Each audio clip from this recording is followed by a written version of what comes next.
Back to my channel Nimmi from Mauritius. ఇవాల్టి ఈ వీడియోలో మారిషస్ లో ఉన్న పంచముఖి గణపతి ఆలయాన్ని చూపిస్తాను, వచ్చేయండి. ఎవరైనా నా ఛానల్ని కనుక ఫస్ట్ టైం ఓపెన్ చేసుంటే నా వీడియో కనుక నచ్చితే ఒక లైక్ చేయండి, పక్కనే ఉన్న బెల్ ఐకాన్ని కొట్టి సబ్స్క్రైబ్ చేసుకోండి. ఎందుకంటే ఈ బుల్లి దేశంలోని ఇంకా బోలెడి కబర్లు మీ అందరితో చెప్పుకోవాలి కదా.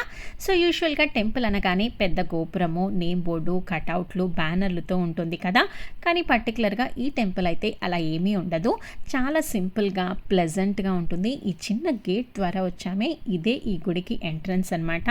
సో దీన్ని గుడి అన్నా కూడా స్పిరిచువల్ పార్క్ లేదా మెడిటేషన్ సెంటర్ అని కూడా పిలుస్తారు. చాలామంది ఇక్కడ స్పిరిచువల్ ప్రోగ్రామ్స్, మెడిటేషన్ క్యాంప్ లేదా యోగా క్లాసెస్ని కండక్ట్ చేసుకోవడానికి కూడా బాగా వాడుతూ ఉంటారు దీన్ని. ఇది రివర్ డు రెంపా అనే ఏరియాలో ఉంది.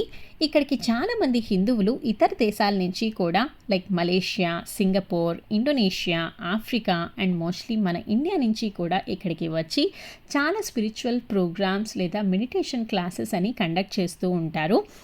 చుట్టూ పచ్చని చెట్లతో నదీ తీరం దగ్గరలో అటు ఇటు కూడా వుడెన్ బ్రిడ్జెస్ ఉండి మధ్యలో ఇక్కడ కనిపిస్తుంది చూసారా, ఇదే 9 అడుగుల 5 ముఖములతో 10 చేతులతో కూడి ఉన్న పంచముఖి గణపతి విగ్రహం. ఈ పార్క్ని రోజు ఉదయం 7 గంటల నుంచి సాయంత్రం 6 గంటల వరకు మాత్రమే ఓపెన్లో ఉంటుంది. ఎప్పుడైనా అకేషన్స్, పండగలప్పుడు, ఈవెంట్స్ జరుగుతున్నప్పుడు మాత్రమే ఒక పూజారి గారు రోజంతా ఉండి మనకు కావాల్సిన అర్చనలు చేస్తూ ఉంటారు. వీడి రోజుల్లో కేవలం మార్నింగ్ టైంకి మాత్రమే కాసేపు ఉండి వెళ్ళిపోతారట.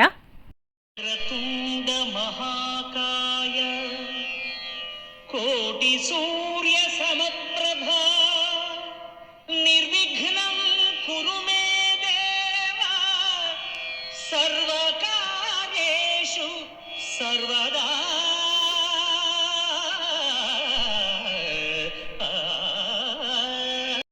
ఇలా నడుచుకుంటూ బయటకు వస్తుంటే ఇక్కడ ఇంకో చిన్న గుడిసె కనిపిస్తోంది చూసారా. దీంట్లో ఒక శివలింగం కూడా ఉంది.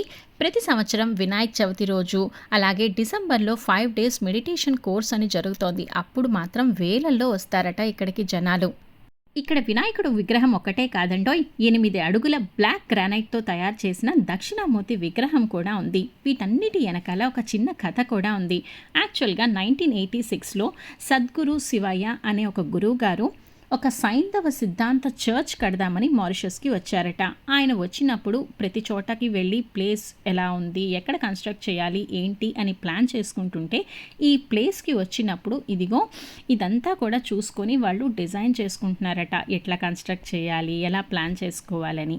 అప్పుడు ఆయన అలా ఆలోచిస్తూ మాట్లాడుతూ ఉంటే ఇక్కడి నుంచి ఒక 3 మనుషులు బయటకు వచ్చారట. ఒకరేమో వినాయకుడు, ఆయనకి ఇరుపక్కన కూడా 2 పూజారులు.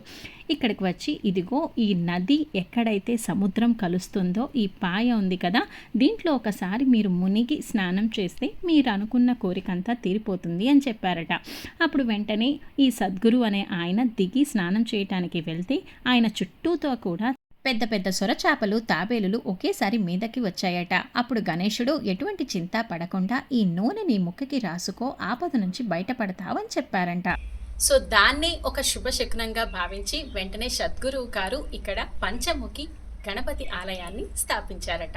బాగుంది కదా నా వీడియో. మరి ఇంకెందుకు ఆలస్యం, నా వీడియోని లైక్ చేయండి, పక్కనే ఉన్న బెల్ ఐకాన్ని కొట్టి సబ్స్క్రైబ్ చేయండి. మరెన్నో ఇంట్రెస్టింగ్ వీడియోస్తో మీ ముందుకు వస్తాను. అంతవరకు బాయ్.